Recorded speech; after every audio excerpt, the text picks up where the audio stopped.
जय श्री कृष्णा। राधे राधे। गणेश जी महाराज और तिलच्योत माता हम सब पर अपनी कृपा सदैव बनाए रखें। यही भाव के साथ हम तिलच्योत की कहानी प्रारंभ करते हैं। एक साहूकार था, उसके कोई औलाद नहीं थी। उसकी औरत एक दिन पड़ोस में गई। वहाँ देखा पड़ोस में औरतें पूजा कर रही थी। उसने पूछा, आप किसकी पूजा कर रही हैं और इससे करने से क्या होगा? तो पड़ोसन ने बोला, इससे धन प्राप्त होता है, पुत्र प्राप्त होता है, सुख शांति मिलती है। जब उसने सोचा, मेरे भी कोई पुत्र नहीं है, मुझे भी पुत्र देंगे तो मैं भी 1.25 किलो तिलकुटा चढ़ाऊंगी। वो बोलकर वह घर आ गई। एक दिन वह दिन रहकर गर्भवती हो गई। 9 महीने बाद उसको पुत्र हुआ, परंतु वह तिलकुटा चढ़ाना भूल गई। इस तरह एक एक करके उसके 7 पुत्र हुए, परंतु वह चौथ माता को तिलकुटा चढ़ाना भूल ही गई। 7 पुत्र ही बड़े हो गए और विवाह योग्य हुए। अब उनकी विवाह की बातें चलने लगी। तो चौथ माता सोची कि अगर ये हमें याद नहीं करेगी तो हमें कलयुग में कौन मानेगा।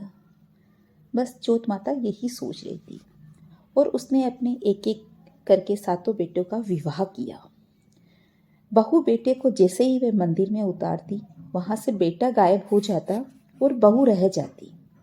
फिर भी साहूकार की पत्नी को कुछ भी याद नहीं आया। 7वें पुत्र की बहू बहुत ही समझदार थी और बहुत होशियार थी। उसने सोचा, मेरे ससुर जी के पास बहुत धन है। उसने नियम लिया कि कोई भी उसे नई खबर देगा, उसको वो एक सोने का सिक्का देगी। एक दिन एक साधु साहूकार की बहू के पास आकर बोला, मैं तुमको एक नई बात बताता हूँ।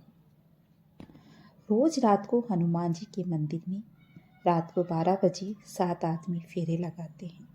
ये सुनकर बहू रात को 12 बजे मंदिर जाके बैठ गई। 7 भाई फेरे लेने लगे। उसने 7वें के पैर पकड़ लिए और बोली कि आप तो यहाँ फेरे ले रहे हो और हम सब औरतें घर बैठी हैं। उसका पति बोला, मुझे हाथ मत लगाना। मेरी माँ ने चौथ माता का तिलकुटा बोला था और वह चढ़ाया नहीं।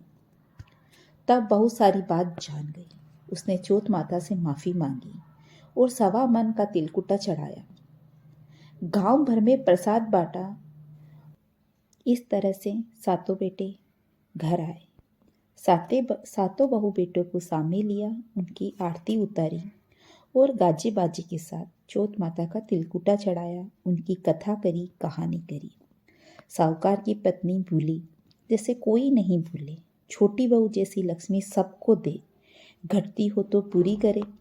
इस कहानी में तिलकुटा हाथ में लेकर कहानी सुनी और चंद्रमा को अर्घ देवें, उसके बाद भोजन ग्रहण करें। गणेश जी की कहानी। 2 देवरानी जेठानी थी। देवरानी के घर खूब धन था, जेठानी गरीब थी। जेठानी देवरानी के घर काम करने जाती थी। जेठानी का रोज का नियम था, गणेश जी की पूजा पाठ करने के बाद काम पे जाती थी। देवरानी के घर आटा पीसती। जिस कपड़े से आटा छानती थी वह कपड़ा घर लाकर पानी में डालकर उस पानी को घोलकर अपने पति और बच्चों को पिलाती थी। ऐसे ही दिन गुजरते और अपने सबका पेट भरती थी। एक दिन देवरानी के बच्चों ने देख लिया।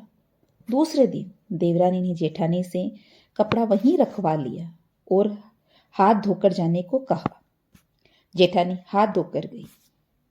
पति ने पूछा, क्या लाई खाने के लिए? भूख लगी है। जेठानी बोली, देवरानी ने कपड़ा रख लिया, मेरे पास अब कुछ नहीं है।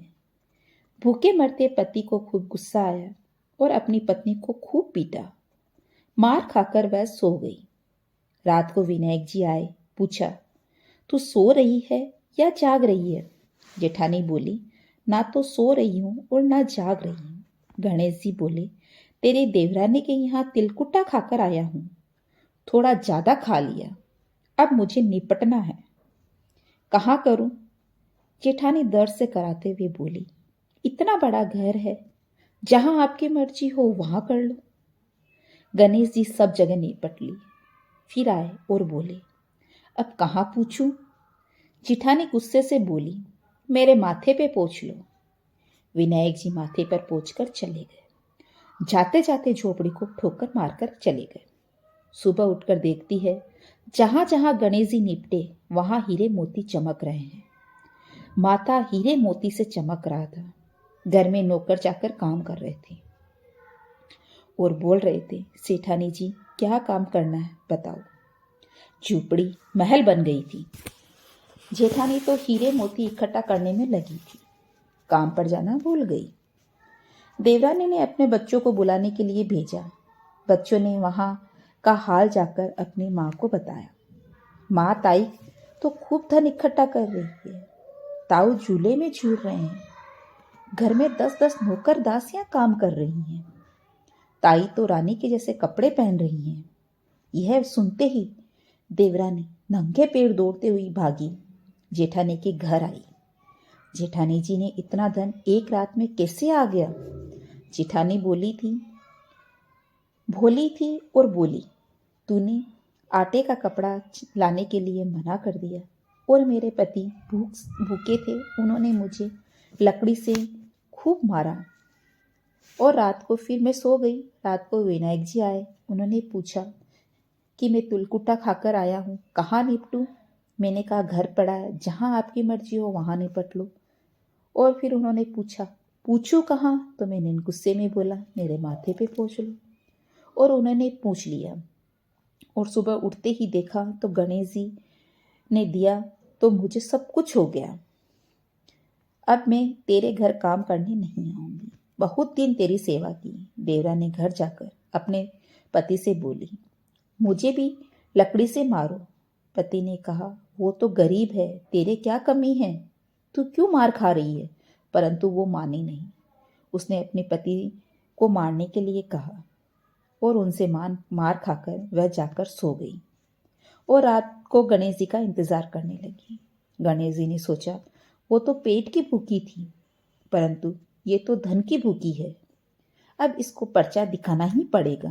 गणेश जी गए, माई भिक्षा दे। गणेश जी का पेट भर झिमाया। गणेश जी बोले, कहाँ निपटूं? देवरानी बोली, महल पड़ा है, निपट लो। गणेश जी सब जगह निपट लिए और फिर बोले, पूछो कहाँ? बोली, मेरे लिलाट पे पहुँच लो। गणेश जी लिलाट पर पहुँच लिए और चले गए। सुबह उठकर देखा तो सब जगह सांप सपेरे बिच्छू हो गए और चारों तरफ घर बास मार रहा था। वह दौड़ती हुई गणेश जी के पास गई। महाराज, आपने ऐसा क्यों किया? गणेश जी बोले, तेरी जेठानी पेट की भूखी थी और तू धन की भूखी है।